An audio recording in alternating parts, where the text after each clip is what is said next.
Aos 40 anos, Priscila Fantin retorna ao estrelato com a Dança dos Famosos após vencer a depressão.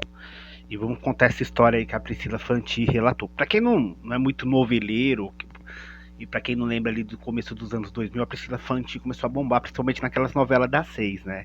Então ela fez muito sucesso nessa época. Aí chegou em um determinado momento que ela sumiu. E o natural é, quando você está fazendo uma novela atrás da outra, se destacando, tendo bons papéis, é você continuar fazendo outras novelas, né? Porque isso vai te gerar reconhecimento no trabalho, mais grana, mais propaganda, essas coisas que todo artista e toda artista quer. Mas chegou um momento que ela sumiu e as pessoas começaram a falar, será que ela não quer fazer mais novela? Será que ela simplesmente não está sendo convidada? O que aconteceu? E aí o tempo passou e aí recentemente ela voltou aí com tudo na Dança dos Famosos, no programa do Luciano Huck. E aí, em algumas entrevistas, ela falou aí o processo dela de depressão, né?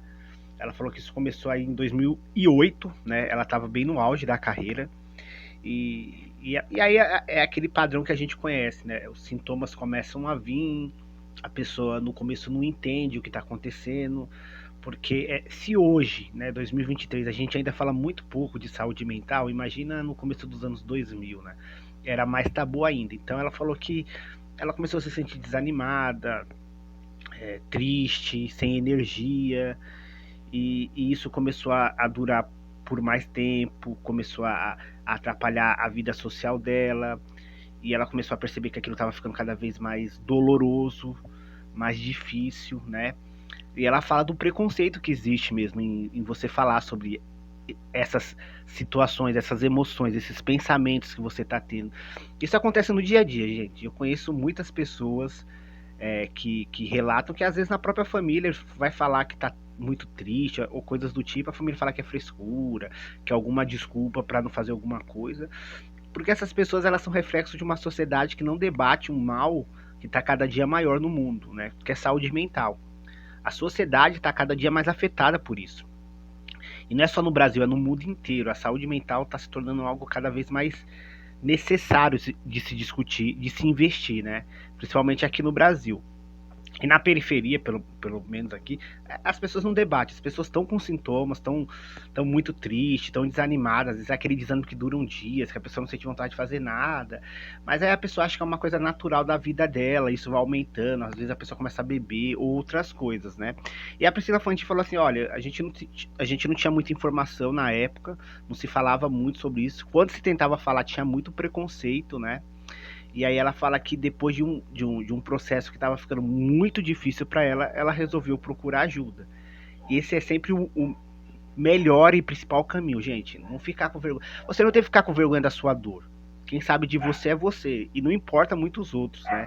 Se você tá se sentindo triste, desanimado, se você sente que tem alguma coisa errada com você, vai procurar terapia, vai procurar psicólogo, sabe? Porque esse é o primeiro passo para você é, reassumir o controle da sua vida. E nem sempre é um processo fácil, né? Tem gente que fica nesse processo por muitos anos, por muitas décadas. O importante é procurar ajuda, sempre.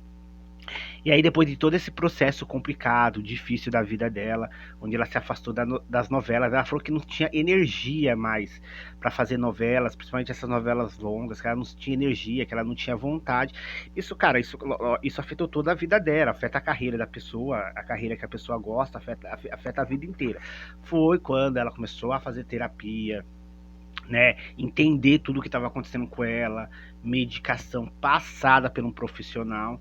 E aí sim, ela começou a juntar várias coisas, terapia, exercício, é, para quem segue ela no Instagram, vê que hoje ela é uma pessoa que faz bastante exercício físico. Para quem não sabe, isso ajuda muito a saúde mental, caminhada, corrida, exercícios físicos constantemente. Então ela também, aparentemente, ela juntou tudo isso para reassumir o controle da vida dela e para lutar contra essa saúde mental que a gente sabe que é muito complicada. Então é medicação, é terapia, é exercício, é alimentação, né?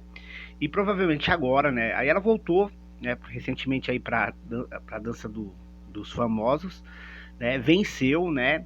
E agora a gente acredita e espera que ela volte a fazer novelas, né? Ela sempre fez personagens bem legais. personagens que sempre chamaram a atenção, e provavelmente agora eu acho que possivelmente ela se sente capaz, né, de voltar a fazer novela, de encarar essa maratona que não é fácil, de ficar meses e meses num cenário, num set gravando. Mais uma vez, né, a gente tá no Setembro Amarelo, que a ideia, que ainda é uma ideia assim meio, no país aqui ainda meio frágil, né, de falar sobre saúde mental, de relembrar a saúde mental, né. A gente está no mês no Setembro Amarelo, mas a gente ainda vê pouca divulgação, né, nas principais mídias, nos principais programas, né. Então você vê que a gente ainda está muito atrasado quando se trata de debater saúde mental, quando se trata de trazer isso para o debate, para o grande público, para falar em grandes emissoras, em grande mídia, né? Porque o Setembro Amarelo está acabando e por mais que a gente tem evoluído, mas ainda a gente está bem distante daquilo que a gente quer. A gente precisa de políticas voltadas para a saúde mental para ontem, né? A gente precisa para ontem investir nisso, levar isso para os bairros, para as periferias, para as discussões, ter mais acesso à terapia, à psicóloga, que a gente sabe, principalmente no posto de saúde, como é difícil.